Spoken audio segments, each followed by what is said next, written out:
A confissão da Assembleia de Deus sobre o divórcio, ela aponta que, no caso, está lá na confissão de fé, no caso da infidelidade da esposa ou do esposo, o homem tem direito de separar-se da sua mulher e contrair um novo casamento, que dá possibilidade para um novo casamento, ok? Mas também eles falam da questão do abandono do lar. Nesse caso aí, se abandonou o lar ou a mulher, o marido tem direito a contrair um novo matrimônio.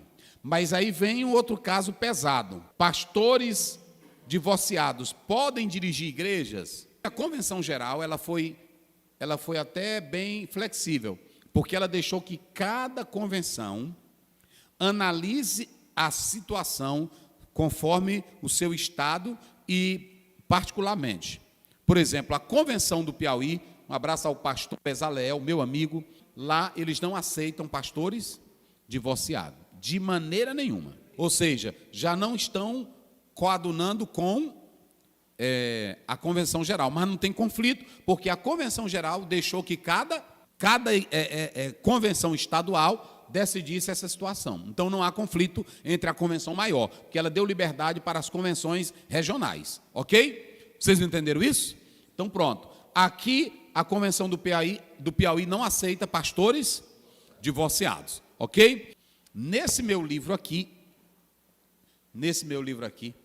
qual era a ideia de Paulo? Vamos lá, 1 Timóteo 3:2, depois Tito 1:6. Vamos lá. 3:2. Convém, pois, que o bispo seja irrepreensível, marido de uma só mulher, vigilante, sóbrio, honesto, hospitaleiro, apto para ensinar. Para aí. Olha, o pastor Zé Gonçalves, ele fala aqui nesse livro dele, que aquilo que é legal pode não ser moral. Não é isso? Tem coisas que são legais, mas não são morais. É a colocação dele.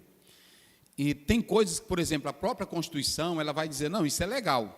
Mas para dentro do prisma evangélico, cristão, não é moral. Eu tenho grandes amigos, homens de Deus, e eu quero que todos até aqui sempre observem, eu sou muito com a palavra, eu sou muito a favor da palavra. E eu sempre quando prego, às vezes vocês podem até pensar, o pastor Zé fala isso, mas eu quando prego, eu termino aqui, eu dobro meus joelhos, Senhor me ajude, 1 Coríntios 9:27, para que eu pregando aos outros, eu não venha a ser reprovado. Por exemplo, se um pastor, como por exemplo, não vou citar nome aqui, mas lá nos Estados Unidos tinha um pastor famoso, que ganhou muitas almas para Jesus, era um pastor de sucesso, evangelizava o mundo, ele caiu, ele pecou, mas o que ele pregou era verdade ou não era? O que ele ensinou era verdade ou não? Ele só não vigiou. Agora, o que eu estou pregando aqui não é da minha cabeça, é a Bíblia. Eu é que tenho também que me policiar, pedir a graça de Deus e vigiar para que eu nunca venha a ser desqualificado. Mas eu não posso, porque tem irmão que fica, prega duro, prega não sei o quê. O câncer tu só arranca com grande cirurgia, quimioterapia e radioterapia. Pecado não se tira com luva. Olha para cá, pecado não se tira com algodão, pecado não se tira com luva e nem com conselho de psicólogo. Pecado se tira com Bíblia, lavado pelo sangue de Jesus. Bora vocês, fala aí. Paulo está dizendo aí, convém que o bispo, vai. Pastor, eu na minha humilde opinião, singela opinião, eu prefiro concordar com o apóstolo Paulo também. Eu acho que não dá para dirigir igreja por causa da repercussão, né?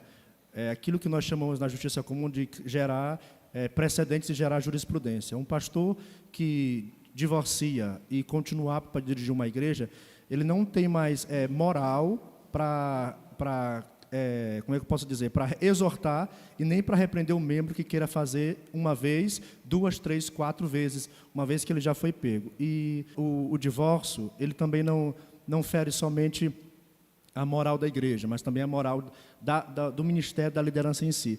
E para configurar o divórcio também, a falsa moral do divórcio, não basta somente uma vez.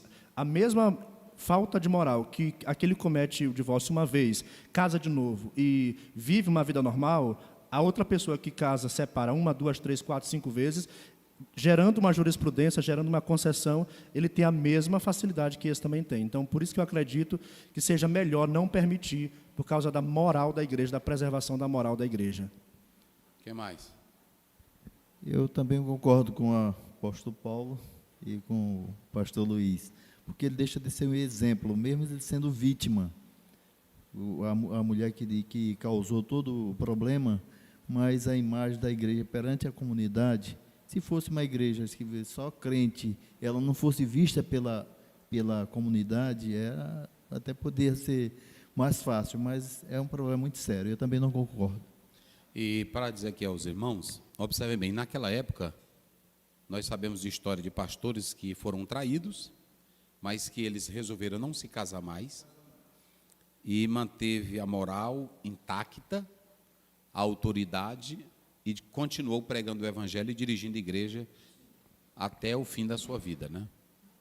Por isso que eu falei aqui, que Jesus disse assim, nem todos estão aptos, não é isso? Para receber essa palavra. Antigamente, os irmãos sabem que quando um membro se divorciava, ele esperava o outro morrer. Era esse o ensino. Eu não vou entrar nesse mérito da questão, eu só quero dizer uma coisa para vocês. É muito pesado mesmo para um líder que foi casado, e ainda tem mais, a CGADB, ela diz que aquele que quer se divorciar da sua esposa, caso seja de infidelidade, tem que expor perante a igreja e ouvir todos para saber se é aquilo ali mesmo. Porque tem muitos homens hoje que não querem mais a mulher, não teve traição, não teve nada, ele só diz que está insuportável viver com ela, mas é porque ele já está interessado em outra. Não é assim? Paulo diz, convém que ao bispo seja marido de uma só mulher. É muito sério, é muito sério.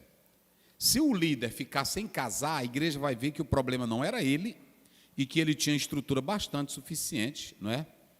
Vamos lá, 1 Tito 1,6, para a gente fechar. Aquele que foi irrepreensível, marido de uma mulher. Aquele que for o quê? Irrepreensível. E o que mais? Marido de uma mulher. A mesma palavra.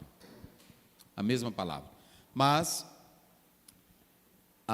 toda essa questão, na nossa prática pastoral, nós devemos avaliar cada caso, devemos avaliar cada situação, e para essas pessoas, nós não devemos tratá-las com ostracismo, com desprezo, humilhá-la. Não, nós devemos manifestar amor, devemos manifestar um cuidado e carinho, porque esse é o dever de todos os santos, ok? Mas eu não posso, em nome do amor, em nome da amizade, em nome do querer bem, desprezar a palavra de Deus.